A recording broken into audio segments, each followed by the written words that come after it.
Welcome to a very special episode of the Stacking Triggers podcast. I'm your host and co-host, Bill, with Dan. Why do you think my ego is going to be hurt by you saying that? Because No. I don't know. No. But we are here at MagicCon Chicago. It's the night of... Yeah, look, the whole convention's in this hotel. The whole convention is here. Yeah. This is the final night. We're just kind of wrapping up everything. Dan's packed, ready to go. I'm half packed. I've been packed for like 5 hours. I'm half packed, disheveled. Still got my toothbrush out and everything. It's just a big mess. For Actually, me. that's not true. I've technically been packed since we left to go get breakfast, which was 9 a.m. So You're a monster. It's about 7 right now, so I've been packed for 10 hours. You're a monster. Yeah. Anyways, we've been here since about Thursday night. Thursday night we got here. Went to the con all day Friday. Went to the con all day Saturday. We're there for most of the day today. I think we left a little early because the Pro Tour had finished up and we didn't really have anything else to do for 30 minutes to an hour. I mean, in fairness, we were probably at the convention like slightly less than we were the prior 2 days because the convention hours were like 10 a.m. to midnight on Friday, Saturday, and 10 a.m. to 6 today, I believe. So we were actually there like roughly equivalent amount of time. Yeah, and before we move, I just want to give a really big apology to Graham Oliver. I'm so sorry. I saw that you replied to the message on YouTube earlier. YouTube does not push notifications to us about the messages. Sure doesn't. And does not let us know about replies. So I am so sorry. Best way to contact Dan or I is going to be in our Twitter handles, which will be in the links below. But Graham Oliver, we're really sorry. We really did want to meet you and say hi. It's just the timing just didn't work out from when I saw your messages. Don't make me add more shit to the show notes. I hate doing show notes that's actually not true. I love doing show notes for Two Peas on a Podcast. I make them like the Dragon Ball Z outro every week. What? Yeah, it's very funny. I entertain myself doing those, so... Oh, all right. Well, but rest of the show, I think we're going to kind of go over our con experience. We're going to go over a little bit of the play experience that you and I had, and then Pro Tour? Yeah, like, we didn't watch all the Pro Tour. Like, I'll probably watch pickup coverage from, like, VODs and shit.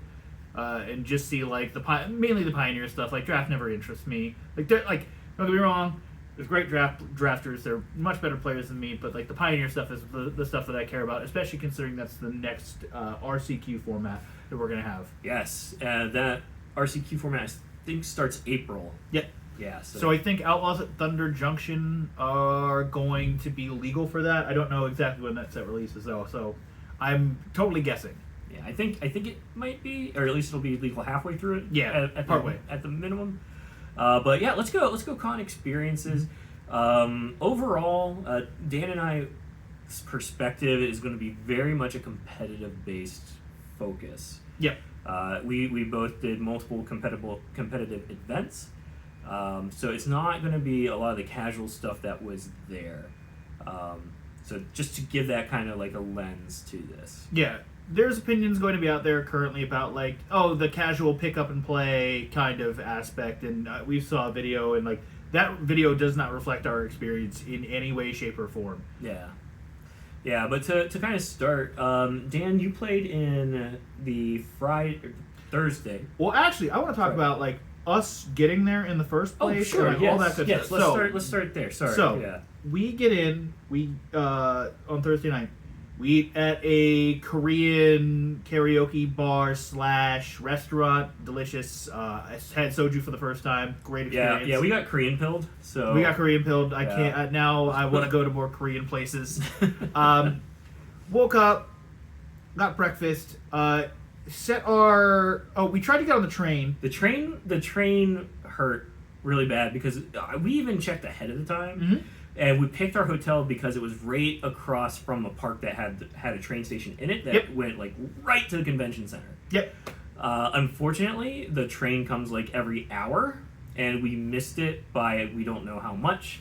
Probably like 5 minutes at most. 5 minutes, yeah. Yeah, so like it was extremely frustrating that we wanted to get be in line, be ready to get into the event on time, and then the train's just like, oh no, that's not going to happen, and like you'll get dropped off at like 10:20, I think it was. Yeah, it was like something. it would pick you up at like 10:06 and then drop you off at like 10:20 or something like that. Yeah, the trains here run every hour, so that was a little different than what we had seen online. Online, it was saying every 15 minutes.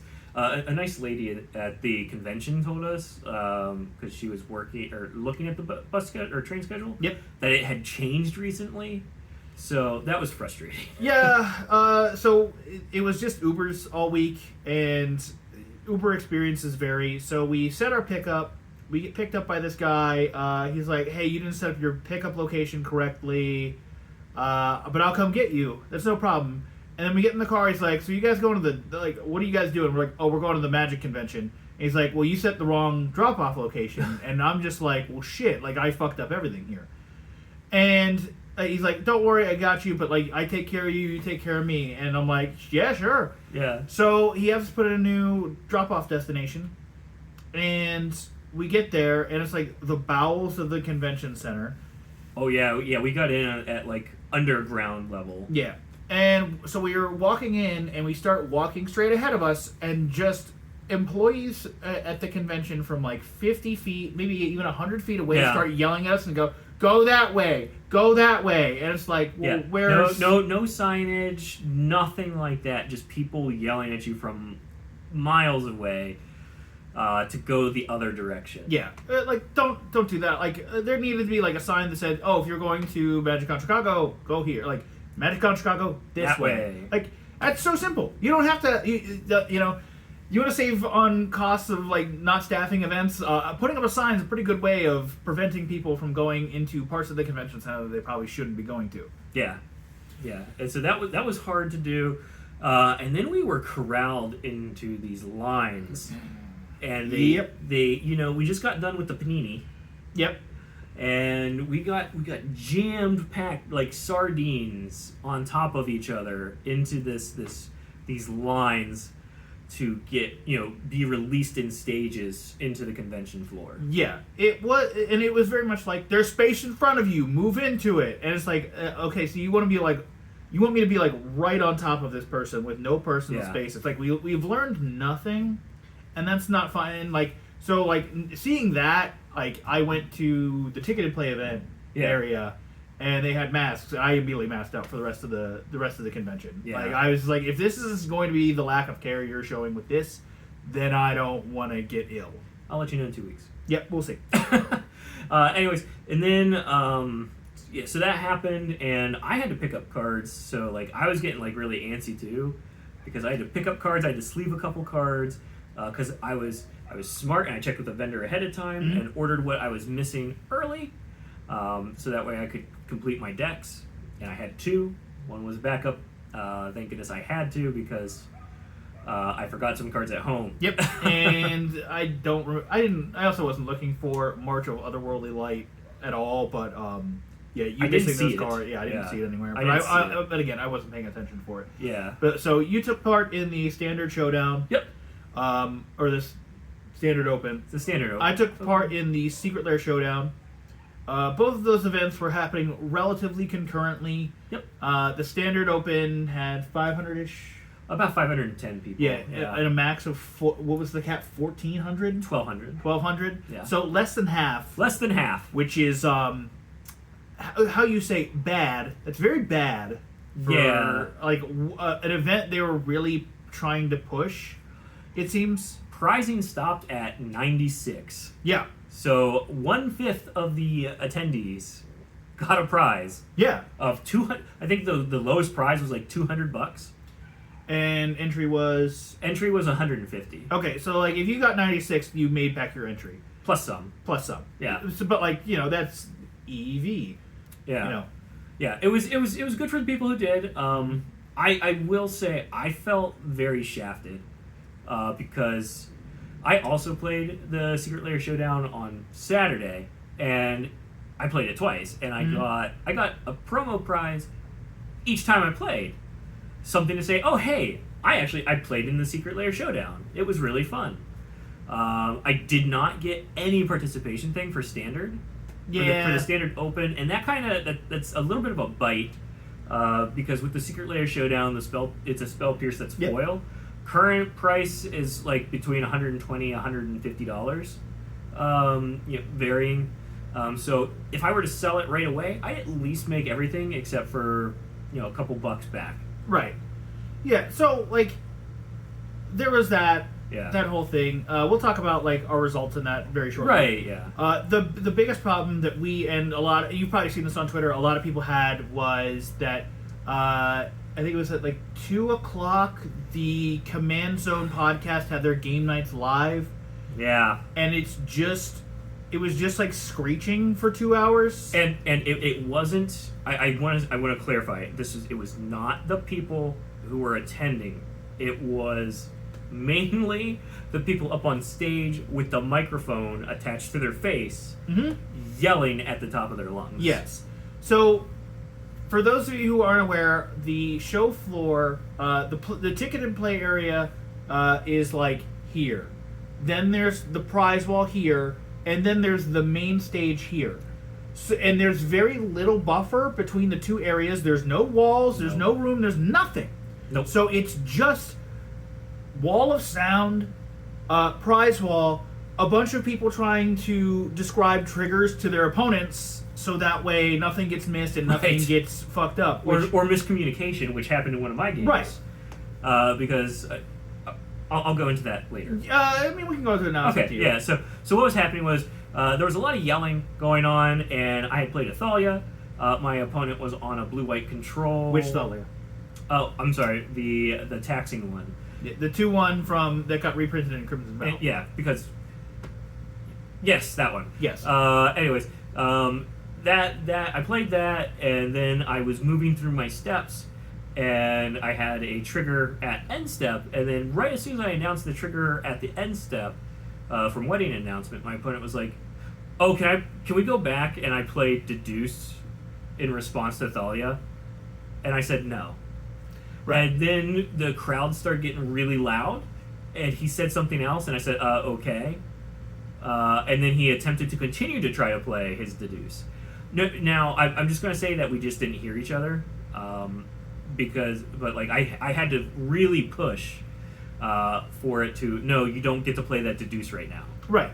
This is, and to just talk about this really quickly, this is comp REL, maybe even higher. I don't know exactly like the REL, the rules enforcement levels. Yeah, it was. But it's at minimum comp REL, and takesy backsy is not a thing you do in comp REL events. Yeah, yeah, that's and that's like what was happening, and like, granted, it ultimately gameplay was not affected. Yeah. Either way, like if I had let him or not. So, but like he became more aggressive in the way he was playing his cards. The way he tapped, the way he slammed them down. I mean, it's his own fault for not at the very minimum, you hold up a finger whenever you're like thinking about whether or not you want to respond to something. Yeah. I do that all the time, and I had to do that a lot on Friday during my Secret Lair Showdown. Yeah, and that was like, I don't know how many other times it might have happened, but that was like the one that sticks out the most to me because like. We got a little confrontational about it. Right. And I feel like, when you're playing comp REL stuff, you have to, stick up for yourself at a minimum. Yeah. In one way or another, but... Yeah. Yeah. So, Friday ends, we go eat. Saturday happens, we come back to the convention. It's a lot better. We don't show up as early. No. We get dropped off at a different part of the convention center. And this is where our Uber driver definitely took advantage of us. I don't want to call he was like, oh no, you like remember how I said he said, oh, you don't want to go there, you want to go to this part. We're like, oh great, thanks.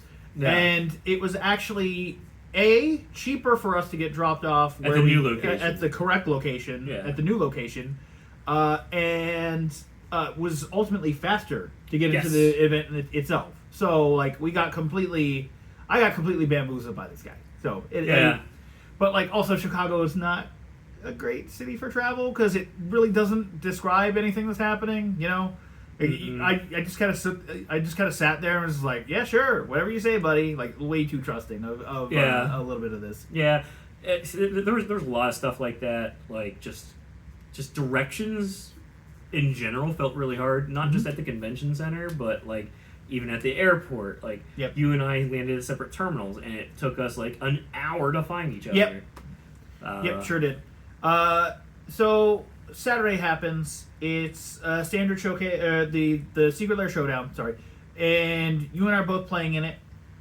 And I get a round 1 bye. Yeah, you do. And you have to play. Yep. So, the speakers for the head judge table were turned up for Friday. They turned them down for Saturday for whatever reason. Yeah. So everything was much quieter. Like, even though, like, it was less noisy in the convention hall overall, you still couldn't hear very well from the speakers. Nope. And that led to an issue with your game. Yes, it's so I ended up going to sudden death, and because the Secret Lair Showdown was a single elimination thing, there could be no like draw. Yep. I did not understand, and this is like I should have stopped and had things explained to me by a judge. As we were going into that game 3. But. The way I had thought it was okay, you go to sudden death and the next life loss loses. But the real thing was, if you go to sudden death and one person's at a lower life total than the other, the person with the higher life total wins. Yes. That was, in the heat of the moment, it made sense the way I was thinking. Yes. But stepping back and looking at it, it makes more sense. Yeah, okay, lower life total loses. Right. But that was not... If that was explained, I didn't hear it at all during the player meeting. Yeah, the player meeting, I don't remember it being explained, but also I wasn't, like, as soon as I got the round 1 bye, it was just like, goodbye. Like, and then I just went, so I went to go see you play, but then I went to the bathroom, because I could. So, that happens. I don't feel... And the worst part about it was, there was a judge at your table. Yeah, we had a judge sitting at my table for the longest time, and then he just walked away. Even though it was really close to time. Yeah, it was extreme. I think it was less than 10 minutes to time. And typically, what happens when the match numbers start dwindling is judges will sit down next to matches that seem like they'll go to time.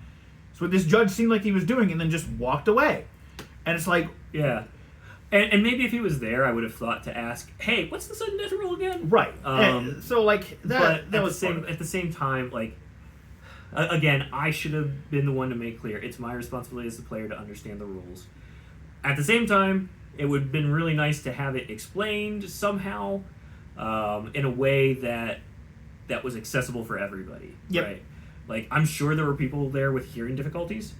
That might not have been able to hear whenever the announcements were made. Yeah, it's a very inelegant solution that they have of just like yelling it or putting it on a microphone. Like it kind of, I think the rules just kind of needed to be posted somewhere, whether that's on Melee or like there's an event information sheet. I agree with the Melee thing because when I was at SCG Pittsburgh, it was posted, I think, in the Melee tournament information being like at sudden death rules and here's the rules. Yeah.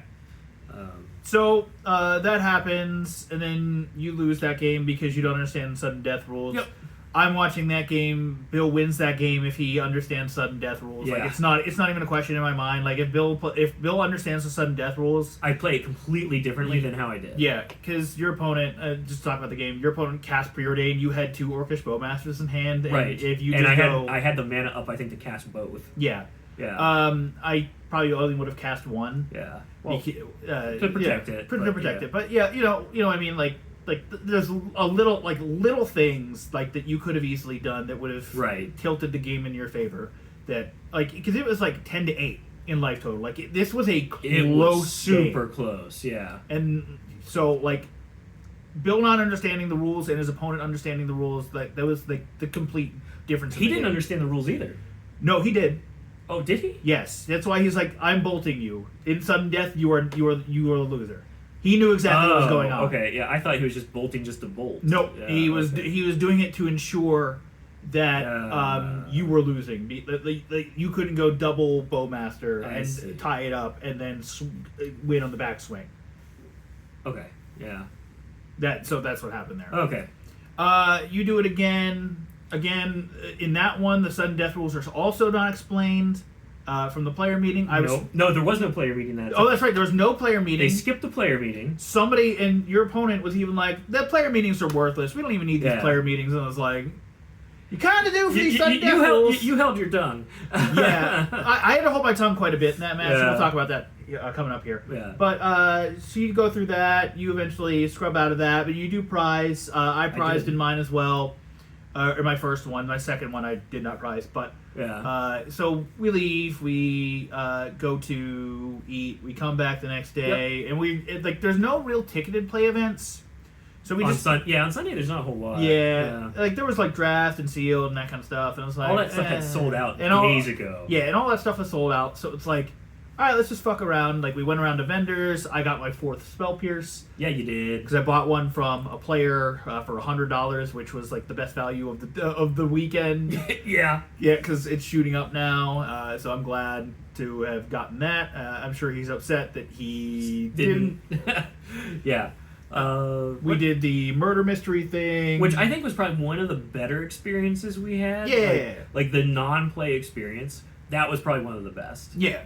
And then we watched the Pro Tour live with Redo. Oh, we got a couple signatures. Brian David Marshall and Andrea Mengucci was there until he showed up late because he was playing in a PTQ. Yeah. And then he had to leave early because he was his flight was in an hour and a half to go home.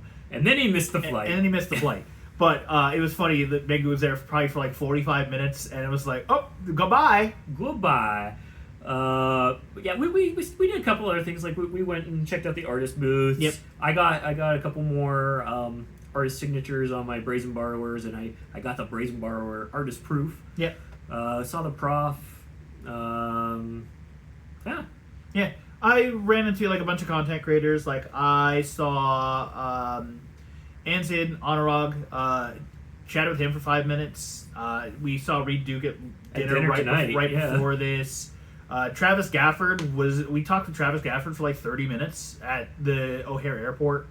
Oh yeah. Like there was a lot. You got to play Commander with him. I got to play Commander with him. I had to borrow a deck because I packed very light for this event. I just brought my modern deck, which was Team of Murktide, and a Pauper deck because I was like, if I scrub out of the Secret Lair Showdown, I could just go play in the Pauper Cup. Yeah. And do that. That had 125 people at a cap of 128. So what? Yeah, that was Pauper representing. That was crazy.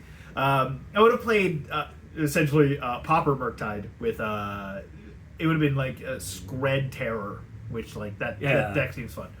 So really cool to meet people. I took 0 pictures during this entire event. I am somebody who appreciates experiences more than reminiscing through photos. Like talking with Honorog, I watched a little bit of his content. I don't watch a ton of it, but I was we chatted for a bit. He's like, oh, what do you like? I'm like, I typically watch for the modern stuff, but like you do a lot of stuff, and I really appreciate how much stuff you do. Like that, you have something for everybody, and like that kind of interaction is more meaningful than just being like, hey, can I get your picture? Yeah. That kind of thing. Oh, Skura, Martin Juza. Like, Martin Juza just walks up and I'm like, holy shit, you're Martin Juza.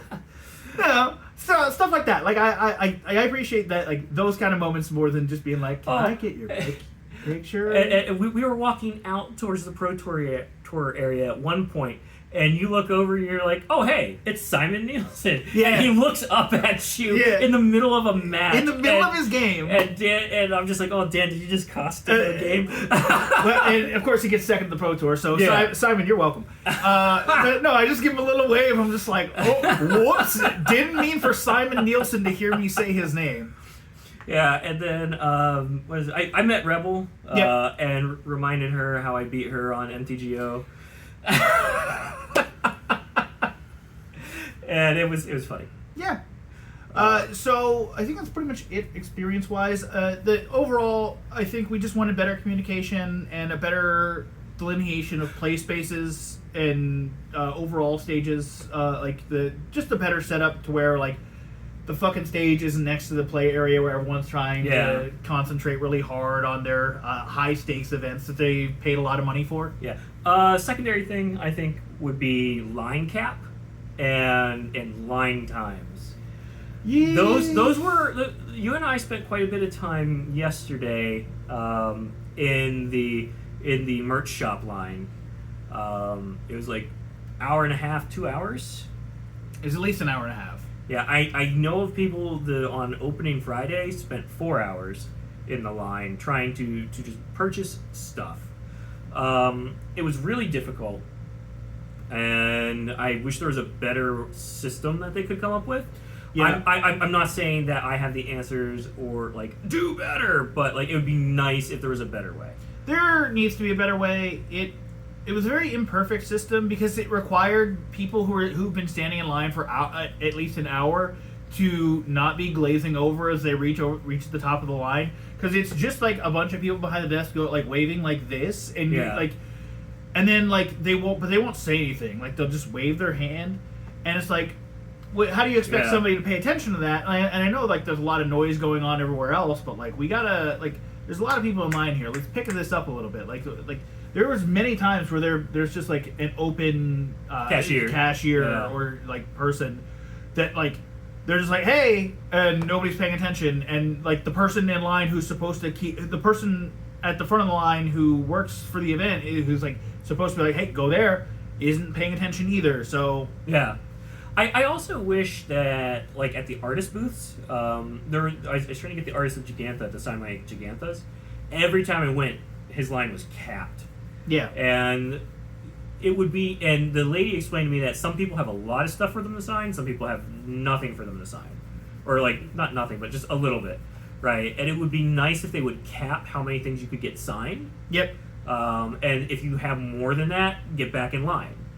Like, that's what I would like. Yeah, like, so we bought the secret layers for Chicago, the Birding Revelations. Yeah. And the woman at the front of the line who was in charge of making sure people go, so of course we're like part of the problem because we were talking at the beginning of the line. Well, she was the information lady. Right, but she was still, like, directing traffic sometimes to where, like, you have an open cashier. But she was even like, yeah, we capped this out, because I wanted a play set of Considers. Right. And that's basically the only reason I was buying it.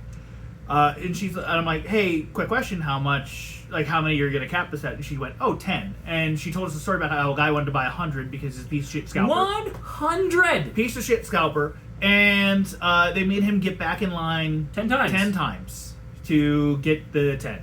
Now, I think he also had the Black Lotus VIP pass, so he got to bypass 90% of the line. Yep. Because if you spend more money, you get to fast pass like at Disneyland. Yep. I think we came away from this being like we probably should do the Black Lotus event, or if we do this again, we should do Black Lotus this time. Just because like we get an extra day, we get an extra hour in the convention center. Yeah, you get an hour before the convention center opens with access to the artists. Yep.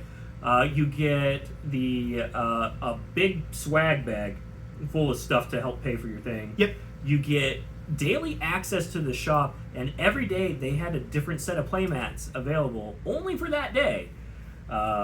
So lots of goodies to purchase up and try to recoup some costs. And scalp. Scalp, yeah. Like, I wouldn't buy like 10 or 100 or whatever. I would buy like maybe one for me and one extra, right? Sure. Like as a little side investment, but I wouldn't like purchase out. Investment. In speculative investment. Yeah. So, anything else regarding the overall experience? Overall experience, though, I felt it was fairly good. Yeah, I don't have as many problems as I saw in one particular video that went on for an hour and a half and had more ums than we've had talking this entire time. Yeah.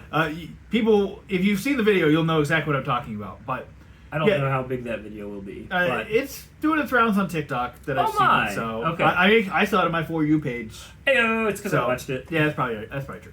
But actually play. Actual play, yeah. So do you want to just start Friday and go to Sunday or Saturday? Yeah. So I played in the Standard Open. With 510 out of the 1,200 people, as we mentioned, I was playing the Rakdos Convoke deck from Standard. Boros Convoke. Boros Convoke, not Rakdos. Sorry, we were just watching Rakdos Vampires for like 2 hours. Brain mush. That was not as good of an experience as I had hoped.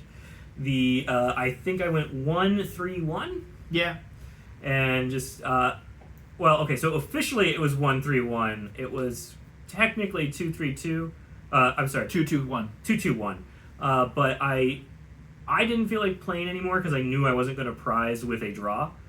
So I gave my final opponent the win, even though I beat him. Because he was really cool, fun vibes to talk to, and it was just a good time. You would have been able to prize. The interesting thing about the Standard Open was that 96th place, like you said, 96th place and up would prize. 68 people made day 2. 68, yeah. And it was, I think you had to make 6-2 to day 2 in the Standard Open. There would have been some. Oh, I'm sorry. To prize, it would have been some X3s. Yeah. To prize, but yes, 6-2. 6-2 to get to day 2, and then breakers would have to happen for you to get to 96, which that's insane. That's like One Piece level stuff. I probably should have kept playing then, huh? Probably, but I was exhausted at that point. That's fair. I felt so awful because essentially the meta was extremely prepared for me. It was Esper control 3 times, domain once, and then an Esper mid-range. Yeah. So I did not have a fun time. Yeah, I mean, as we saw with the Pro Tour finals, black deck's very good against weenie decks. Yeah. So it was just a bad time. The cat was out of the bag for way too long for that deck. I had originally come to Chicago with blue-white control in mind. Unfortunately, though, I had forgotten some key cards at home when I was packing the night before at 4 a.m. Yep. Totally my fault, and didn't feel like trying to figure out the night before on replacements or what to do, since I had the Boros Convoke deck already lined up. Yeah. Overall, though, it felt pretty bad. Yeah. I think I just picked a poor thing. I had a lot of bad play as well, because I committed way too much to the board often, from what you had seen. Yep, I had a bye in my first round of my Secret Lair Showdown and watched your game, and like you were playing against Esper Control, and I don't play Standard, and I know they play a shit ton of board wipes. Yep. And you had already had oh god, what was it? It was you had like a Novice Inspector, another creature, and then you just convoked out a Knight Errant of Eos. Yep. And to me at that point, it was Thalia, because it was game 2. It was game 2, and you had Thalia out, so like you could effectively freeze them and stop them from casting Path of Peril on their next turn, and like getting a free swing of Novice Inspector, Thalia plus Knight Errant. Yep. For 7 damage, which is a very relevant total. Yep. Of course, I also said that you should have added one more creature to convoke one more time, so that way you could actually get to your Immodane's Recruiter. It was the whole thing we talked about. Yeah, but the whole point was like that you then can see, then you on the next turn went Warden, Gleeful Demolition, and then probably I think like something else, and I'm just like you've just lost this game because you've just overcommitted to this board for no reason. Yeah, that's just me. I feel like the way I looked at the deck, it was a slam and go deck and less of a let me just chip away. Right. So like I was always trying to get to a critical mass to just swing out and win. Right. I mean, You convoke one time. The first convoke is to reload. The second convoke is to actually try to win the game. Yep. Or actually, the second convoke is really to win the game, or to like reload again. But you should really just be slamming in that kind of situation. But I told you that. I don't want to go over it again in this video. And then I think the game that really did it for me, just mentally, was my domain matchup. Because in game 2, I took your advice to heart. And I held back some creatures because I knew they played a bunch of board wipes. I was getting in my damage. It was going just fine. And then they do the Sunfall, right? Mhm. And I just completely wiped my board out. I'm like, all right, well, I have creatures held back for this in my hand. On my turn, I go ahead and redeploy, and then it's just another Sunfall. Yep, and that happens. And it happens. It was very motivational drainage. Yep. And like game 2 just went even worse because they brought out the sea something shark, Seed Chrome sea shark, something like that. It's a standard card. Dan doesn't remember standard cards. Yeah, it's but yeah, it makes a bunch of little duders for every card that they play. Yep. And it's just I couldn't do anything. It felt like because everybody was very prepared for Boros Convoke. I didn't play a mirror one time. Yeah, and I would be interested to see the meta breakdown for that deck or for that tournament. Yeah, I'll have to see what it is like if they release it later. Yeah. I would love to see that, and I know like a bunch of people it was just constant Esper. Yeah, no more lies being printed into standard. Printing Mana Leak into standard. It's good. Shocker that it's really good. It's really good. But yeah, that was my Friday. I wrapped up and just was like, I'm done. Yeah. My Singular Showdown, I went 3-1 in the first one. Like I said, I got a round 1 bye, so I got to watch him play. Round 2, I play against Tron. I have Ragavan on turn 1 each game. Magic. That's the best way to beat Tron. Have Ragavan turn 1 each game. Although I was on the draw for 2 of them, I lost the die roll, but I was still able to draw into double bolt to win game 1. I stole game 1. Like there was no reason for me. I needed to draw exactly the double bolt to win the game. I did. Yeah. Win. Game 2, I get Ulamogs. I'm like, all right, game 3, and just proceed to outvalue, counter the important stuff, and then double bolt again for victory. So I really stole a win from Tron. Like Tron is not a good matchup for Murktide, just because like the second they hit Tron, like your Spell Pierces are dead, your Stern Scolding's dead no matter what. Yep. Counter spells you only have 4 of them, so like eventually they stop being good. Then round 2, I played against Rhinos, 2-1 again. Sometimes game 2 he just had it, but like I was able to apply enough pressure in game 1 to get that to eke that one out. And then game 3, I drew into all 3 of my Murktides very early into the game. Oh no! And just had to start slamming like 3/3s, just to have 3/3 flyers, and because like at one point he played like a Brazen Borrower. Yeah. And petty thefted my 8/8. Wait. I went 8/8 Murktide. They petty theft my Murktide. I'm like, okay, I'll just slam a Murktide again. And then they go Brazen Borrower. I'm like, okay. And then they attack with Brazen Borrower, and I'm like, okay, I'll trade. So that way I can play a new 3/3 Murktide. And then eventually it gets to defend that Murktide, kill a Mutavault, play the third Murktide as a 5/5. Yeah. They were using Flame of Venor. They use Mutavault to activate Flame of Venor. On Tron? This is Rhinos. Sorry. Okay. We've been on Rhinos for like 3 minutes now. They Flame of Venor my Murktide because it's a 3 power. Yep. So they activate Mutavault to try to draw 2 cards. I drew into Counterspell, had Unholy Heat, and then slam a 5/5 Murktide, which makes my other Murktide a 5/5, and they can't get over that. Then I play against Yawgmoth, and I win game 1, which like never fucking happens. Like, if you beat Yawgmoth game 1, you should probably be winning the match entirely if you're Murktide. And boy, should I have won that match. And I really mean that. Like there's very few times where I'm like, oh yeah, I absolutely should have won the game, so I lost. This is one of those times because my opponent had they were already down to 16. Yep. So they play Wall of Roots on turn 2. Oh no, I'm sorry. They play Agatha Soul Cauldron on turn 2. I pick your poison. I'm playing Temur Murktide. I play pick your poison, remove the Agatha Soul Cauldron. Cool. Then they go Wall of Roots, land, Agatha Soul Cauldron again. I'm like, well, shit. Then they go Grist the following turn. I go Counterspell. And then they exile the Grist with Agatha Soul Cauldron to give Wall of Roots the Grist abilities. Yep. So I'm like, okay. My hand at this point is now Murktide Regent, Unholy Heat, Mishra's Bauble, Pithing Needle. I have land instant sorcery in the graveyard. I do not have Delirium. So, the obvious line is to go Mishra's Bauble, crack, look at whoever, have Artifact in graveyard. Play Unholy Heat, target the Wall of Roots with the Wall of Roots, kill it, so it doesn't have the Grist abilities. Then, slam an 8/8 Murktide, and then play a Pithing Needle naming Grist the Hunger Tide.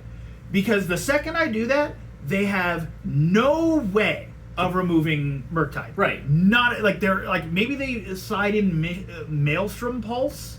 Maybe that's a thing they do. Yeah. But like outside of like going for Grist, they can't remove my Murktide at all.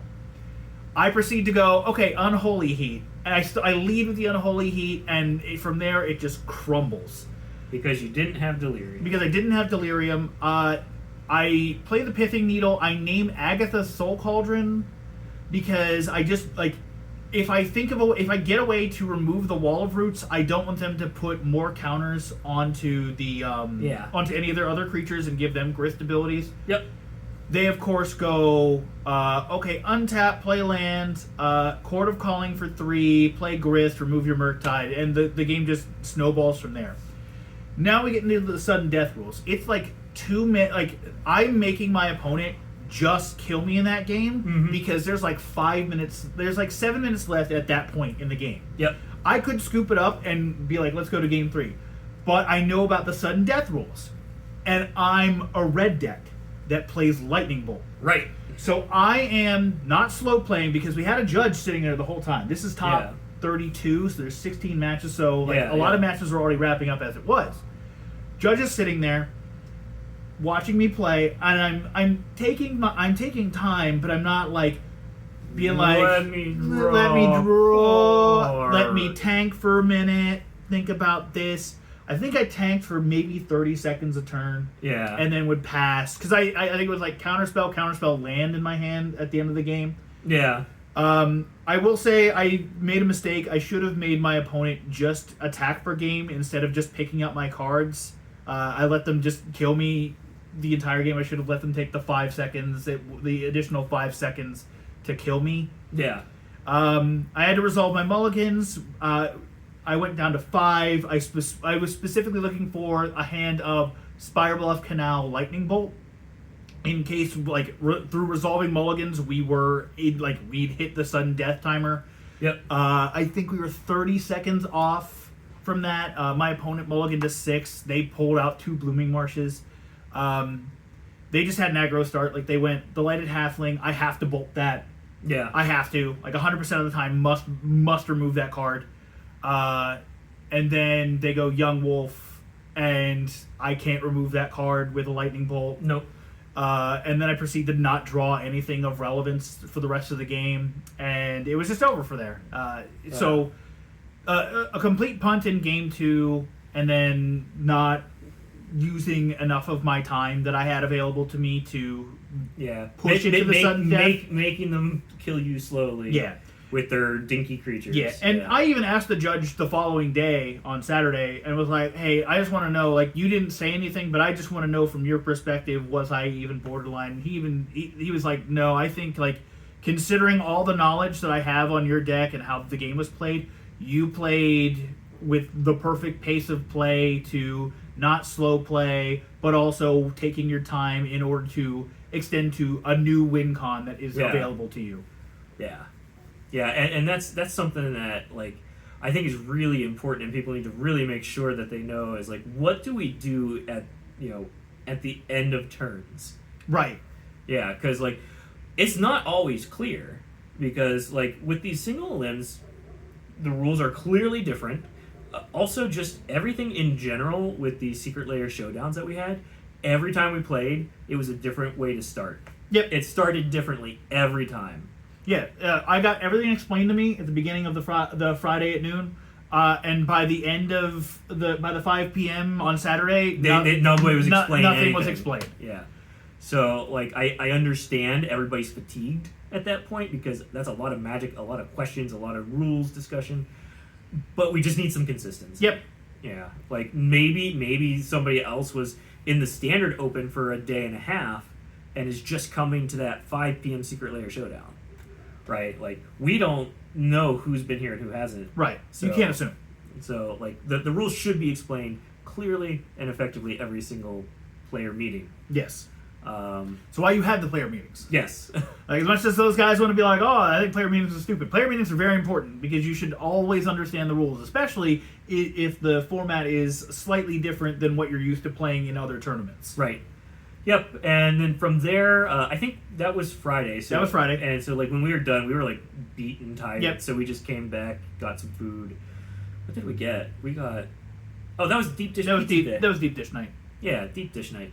And then Saturday, you and I both played in the Secret Lair noon game. Yep.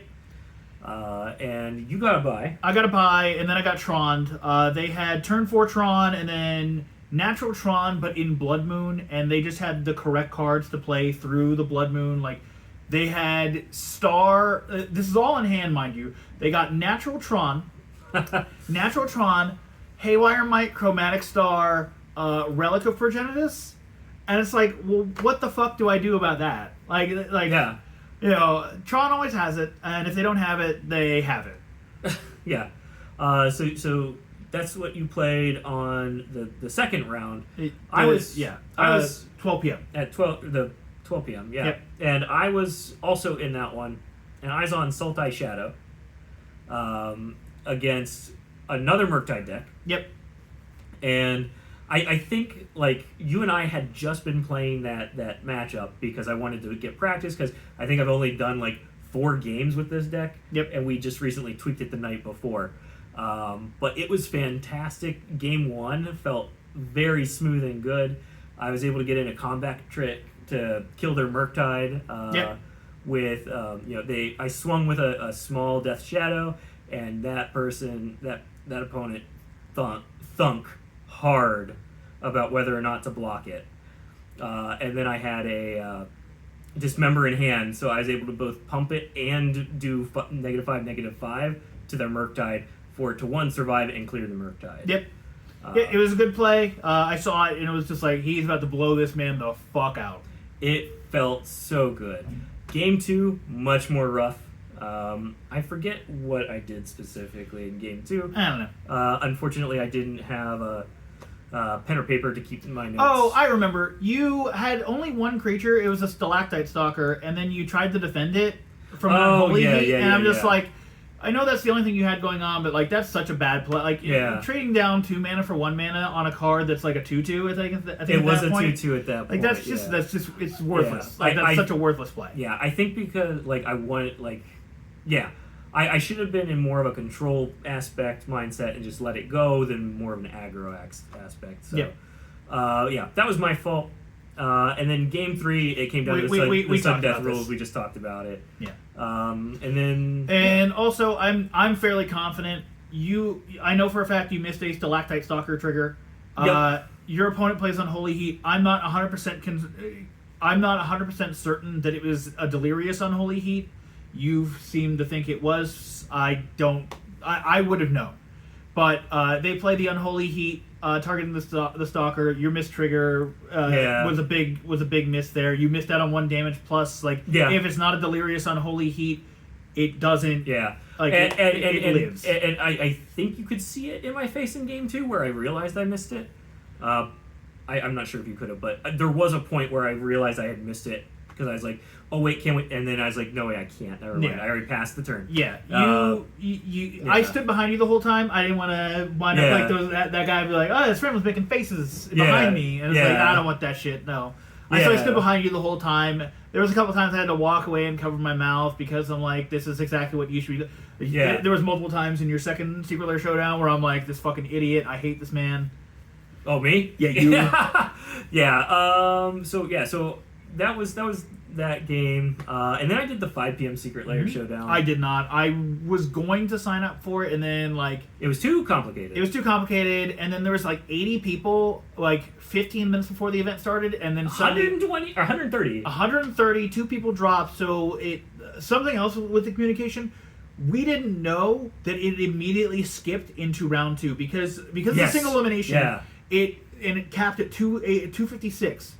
It Everybody got a round one bye. Everyone got a round one bye, but because it's capped at 256 and there was 128 players essentially, they just went, okay, we're going to skip first round, but we're not going to tell anybody we're skipping first round. So when they come around with the Karlov packs in your round 2, which I didn't even notice they were there. Yeah, I didn't even notice. I was like so focused in on my gameplay in round 2.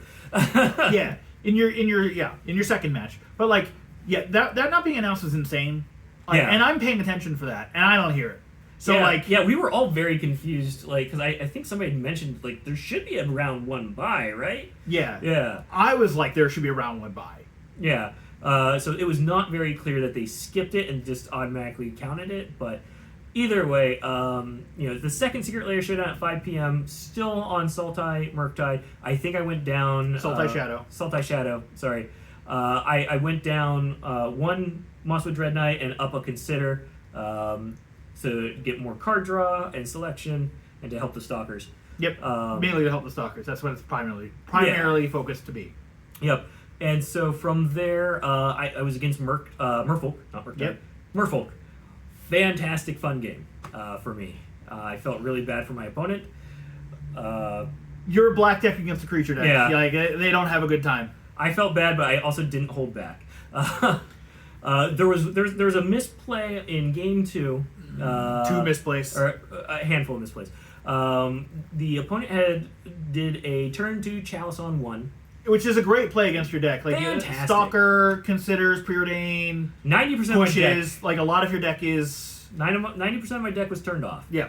I had kept a hand for some reason that had Beseiju, I think, or I drew into a Beseiju. Or you drew into the Beseiju. You got the Beseiju, so it was fine. Yeah. So it all ended up working out just for me. You were iffy on the Beseiju, I think. I was iffy on it in the main board, but like, believe me, I think if anything, it's a sideboard card, but like that's just me.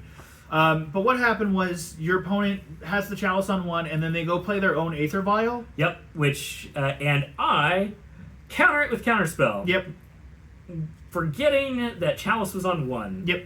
And he would have countered his own thing. Yep. But like he missed the trigger, you missed the trigger, and I'm like, I see you doing this. I have to walk away from the table because I don't want to be like, Bill, you don't have to fucking counter this card because Chalice is on 1. Yeah. I don't feel like it's my place to go get a judge for this. Yeah. Like, so it's with the players to have to go through this whole thing. Yep. So like just what he's talking about is like if he would have reported that to the judge because we both let it happen, there would have been a game violation. Game rules violation for both of us for maintaining board state.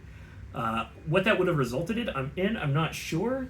I don't know if we both would have gotten a match loss or not. No, it's a game rules violation, which is likely just a warning. Right. Okay. But it's when you get 3 of them, that's when the problems start happening. Yeah. Yep. Yeah. So don't be a snitch if it's something like that. But if you're seeing something like obviously cheating or something. Like, yeah, I don't feel like this was not cheating. This was very much like unintentional. Yeah.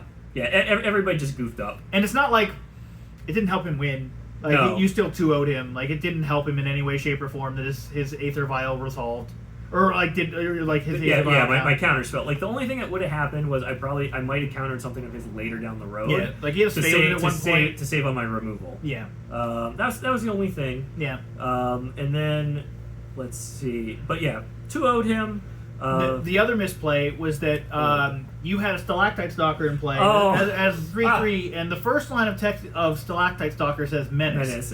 So his opponent flashes in a Subtlety, goes to block the Stalactite Stalker, and I'm like, it has, and I'm like, in my head, like, this has Menace. Like, yep. I don't even play with the card, and I know it has fucking Menace. Yep, that was the other misplay on my part. But I'm actually kind of happy at trade because then he didn't have a 3/3 flyer.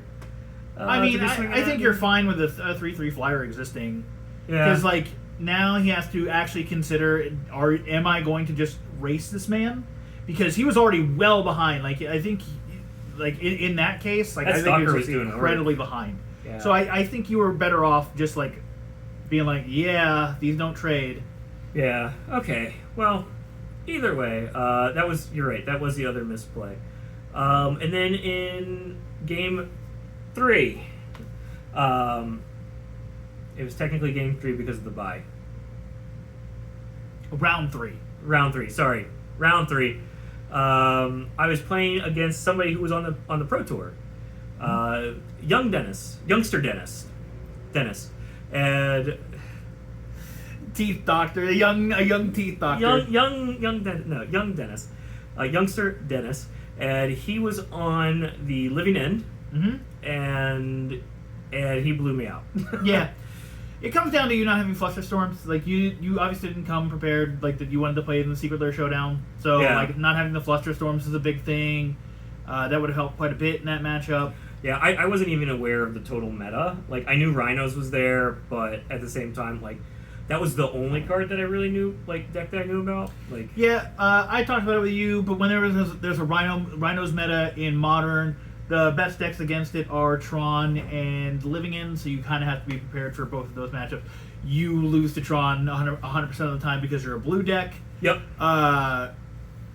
It's just hard to deal with. It's hard to deal with, and they just remove all your shit because, like, nothing pushes through. Living End and Rhinos, it's like a 50-50 matchup because you're a counterspell deck. So yeah. So it was like, I don't know. It was a pleasure playing with him. He was a real chill dude, and I really enjoyed the banter that we had. Like, between games, during game, before game, after. It was really fun. Yeah, he was a vibe. And really appreciate it. And you see it. Hi. Anyways, I'm being weird. Dan, that was the end of our play experiences. Yep. I didn't want to play in anything else. I thought about, I wanted to do, like, the cups. My overall issue was that I signed up for both Secret Lair events, and because they were non-refundable, non-transferable, blah, blah, blah, blah, I couldn't get out of the Saturday one. I think I would have rather played in the Modern Cup at 3 p.m. Just to play in the Modern Cup. Just to have something that wasn't single Elium. Like, single Elium's fine. I just don't... Yeah. It's just a little too much stress. Although I will say, like, as the tournament went, like, as my day went on, I got less stressed about everything. I actually feel like I performed better with the single elim. Sure. That's also what it was like though with the re-CQ I was at in SCG Pittsburgh. Like, I don't know. Well, because I like top 8'd there. Yeah. Anyways. So, today we watched the Pro Tour coverage. Rakdos Vampires looks like a real fucking deck. It looks phenomenal and has so many lines to get out of things. Yeah. It was Seth Manfield versus Simon Nielsen. Simon Nielsen, thank you. Man, I called it out his name too. And I knew from the matchup, like I said with you, it's a black deck versus little shitters. Like, this is a bad time for Simon Nielsen. Yep. He had all the fatal pushes. All the fatal pushes. He has the duresses, the thought seizes. Like, I can't believe he ran both. That's a little crazy. A little spicy, but like I can see duresses in the sideboard, but not in the main board. But like having both, like that's just such a blowout for that deck. Yeah, it was a really fun like round to watch. But right before that, though, we were watching Simon Nielsen get into that second place spot. Oh my god! And we got to see 7 rounds, 7 games, 7 games. 7 games when there's only supposed to be like 5. Yes, it's a best of 5, and Simon Nielsen was playing Boris Heroic versus an Amalia combo deck. And Simon Nielsen has a card called Lorn's Escape, which gives a creature indestructible, and you scry 1. Target creature or artifact indestructible until end of turn. Scry 1. Nope, I think it's just indestructible. I don't remember. Yeah. But the point is that you can use that card in particular to stop the Amalia combo from happening. No, you don't stop it. So the opponent is trying to stop it so that way they can claim a game win when Amalia's at 20. Yes. But if you prevent them from being able to kill their stuff. Right. That's what I'm saying, is like it prevents the combo from happening because it just happens infinitely. And then like you with the Wild Growth Walker on the battlefield, it will just keep triggering over and over until Amalia wipes the board. Well, if you give the Wild Growth Walker indestructible, Amalia can wipe the board except for the Wild Growth Walker, and it will just keep going. And in paper, they've ruled that forces a draw of that game. Yep. So the game starts over. Yep. PT rules, like, they cannot have draws. Yep. Right? It's like the game never happened. They treat it like the game never happened. Yeah. It's a get out of jail free card. Yeah, that happened in game 1 and game 6. Yes, game 6. Yep. So like we got bonus magic in the first place, and then we got bonus magic again, which was great. It like seeing that, like I don't know if that's ever happened in the past before. Like, No, I don't think so. I don't know how many times they've ever gone above 5. There might have been best of 7 series at some point, but like in a best of 5, seeing 7 games in it, It's just insane. I don't know if that will ever happen again. Yeah, I'm glad we got to be there with that crowd for that. Because that's like a very niche little like interaction, like that. Like someone was trying to like, oh, is this a bad thing that we need to like ban something? Is this like a Yorion thing we need to ban? And I was like, no, this is a very niche thing that only happens in this particular matchup. Yeah. Like, shut the fuck up. Yeah, the board state for it to happen is very, very specific. Yes. Yeah. Like there's other cards that give indestructible. I think Tamio's Safekeeping gives indestructible, but like I think Tamio though says your creature. Oh, if it does, then okay. Yeah. So like Lauren's Escape is like one of the few cards that actually like causes this. Yes. I'm sure there's gonna be like someone will find something else, course, yeah. and they'll start putting that in their sideboard. It'll be terrible. Yeah, like it's just, but awesome, high quality like gameplay from both players, and it felt good to watch. I was on the edge of my seat like the entire time. Mainly because you wanted packs. Mainly because I wanted packs. I was hoeing out for packs. You know, if they said, who thinks this person will win for packs, I was up. Bill was playing for both sides. And then like, as soon as they said that, you know, if you think the other person will win, I was like, heck yeah, give me the packs. No, I stuck with Simon Nielsen the entire time in the first set of matches. And then we saw vampires. And then I saw vampires. I'm like, this is clearly Seth Manfield's tournament. Yeah. Like, there's no question. Like there's.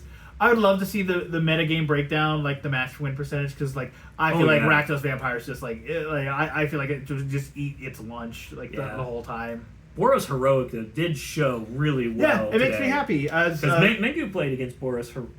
He played against Convoke. Boros Convoke for his PTQ win. Yep, he was playing Rakdos Vampires, and guess what? Hey, another little shitters deck. Great. Yeah. So yeah, it was fun to watch. It was fun to hear Reed Duke and Mengu talk through what their teammates were going through. It was really cool to kind of see like Reed Duke's insight into like what Seth's thought process was during those mulligans. That was really fun for me. But my favorite part was when they were like, but it's Seth Manfield. He normally like mulligans off of vibes, so the way he play, like he can mulligan differently tomorrow, and it's like, who knows? Yeah, like there was a game though where he kept a one land hand, and they're like, they called it before he did, but they're like, he's going to keep this. Yeah, because it was one of those playable one land hands where it was like Thoughtseize, Fatal Push, Duress. Yeah. A bottom step Fatal Push immediately draws another Fatal Push, and it's just like. I feel like because he mulliganed to 6. I don't know why he mulliganed away the Fatal Push against the Little Shitters deck. Like to me that didn't make much sense. I'd love to hear what his thought process on was with that. But like it was mostly playable otherwise. He had like a Dusk Legion Zealot like as a potential draw spell, and like. Yep. Just like he eventually got to, I think he did wind up winning that game too. No, he lost that. Okay, because he ran out of Fatal Pushes, which like he ran out of Fatal Pushes, and by the time he got to 2 lands, he was just going to be on the defense the whole time. Yeah, and the Fatal Push needs to be there for the defense, so that makes sense. Yeah, because he had at one time 2 Blood Type Harvesters in hand. He played one. And then it like instantly got removed or something. Yeah, I think Reckless Rage or something. Yeah. I don't know. But yeah, they were good games. It was a good vibe, good environment. Really enjoyed it, and then now we're here. And I think that's I think that's it for MagicCon Chicago. I'll say here, if you're watching us on YouTube, if you're enjoying the content, please go ahead, like, comment, subscribe. Graham, Oliver, again, we're so sorry we missed your messages. We will definitely try to see you at the next one. Dan, anything for them to do on the I don't think there's going to be an audio version. There sure will be an audio version of this podcast. Oh, audio version. Sorry. Audio version. I apologize if this sounds like shit, but like I'm throwing this up on the same night as we're recording it, so get over it. But subscribe, like the podcast, all that. Like, it's the same stuff. Just like review us too. Like, whatever. All right, and with that, we'll say keep calm and spike on.